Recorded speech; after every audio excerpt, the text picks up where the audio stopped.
Turning to farm news now this morning, a U.S. District Court ruling allowing producers' personal information to be released by the EPA is being challenged by farm groups. The American Farm Bureau Federation and the National Pork Producers Council are appealing the U.S. District Court for the District of Minnesota, which ruled at the end of last month the ag groups don't have standing in the case because the information released did not hurt the plaintiffs. Well, the court has issued a temporary order that information may not be released during the appeals process.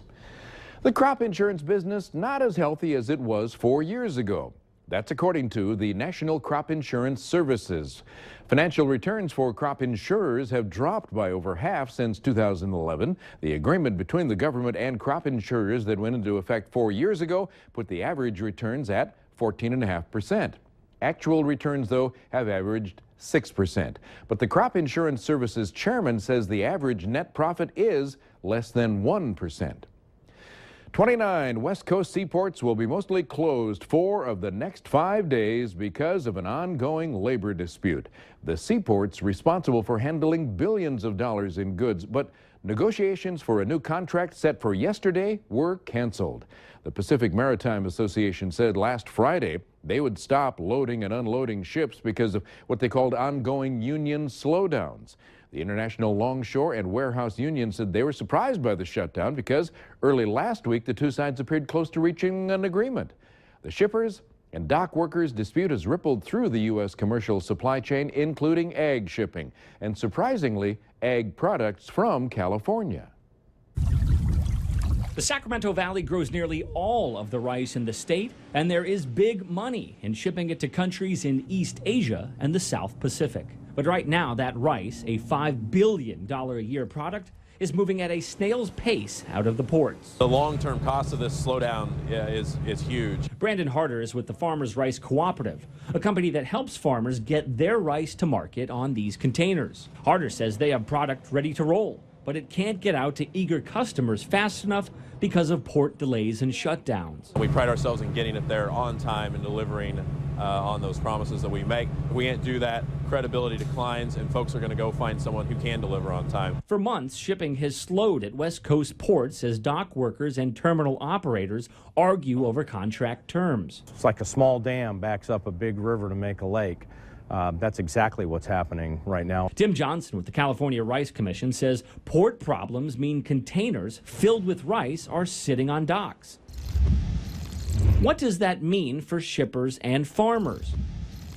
Johnson says each day those metal containers sit idle, they may have to pay extra fees. Johnson says even if the labor dispute were to end today, it would take 7 months before operations return to normal. Already, he thinks significant damage has been done to California agriculture. I expect that we're certainly talking about millions to hundreds of millions of dollars for all of agriculture as we stand here today.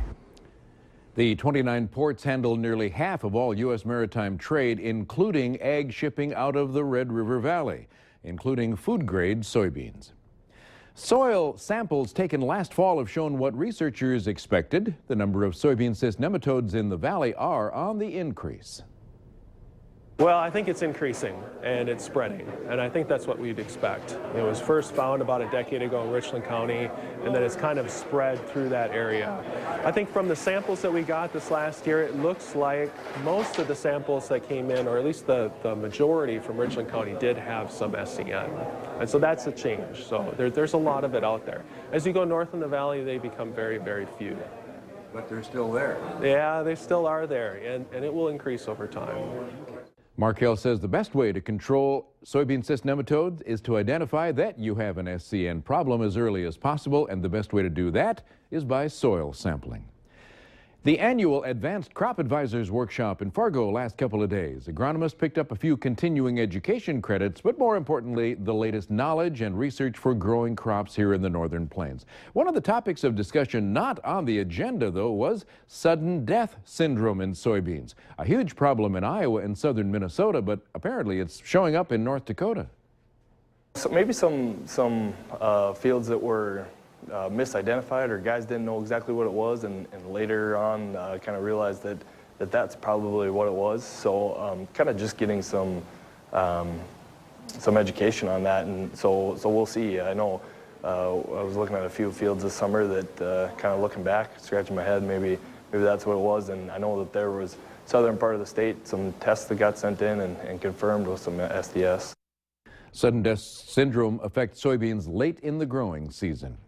That might be one of the topics of discussion at next Tuesday's Soybean Expo. North Dakota has become the second largest soybean exporting state in the U.S., the fourth largest in soybean acreage. So the Northern Soybean Expo will not only be a business and policy session, should also be a celebration. Well, it's a phenomenal day. It's a wonderful opportunity to bring together soybean producers from all across North Dakota for a day of education, networking, and celebration. Well, in conjunction with United Blood Services, we're conducting a blood drive, so we're hoping that our producers will come out and schedule a time to donate blood and help save a life. Once again, the Northern Soybean Expo is next Tuesday at the Fargo Holiday Inn. World economist Todd Buchholz, the sensible environmentalist, and Jerry Gulke all presenting. Everyone is invited. It is 4:43. Right after the break, we're coming back and checking the forecast. We'll be right back.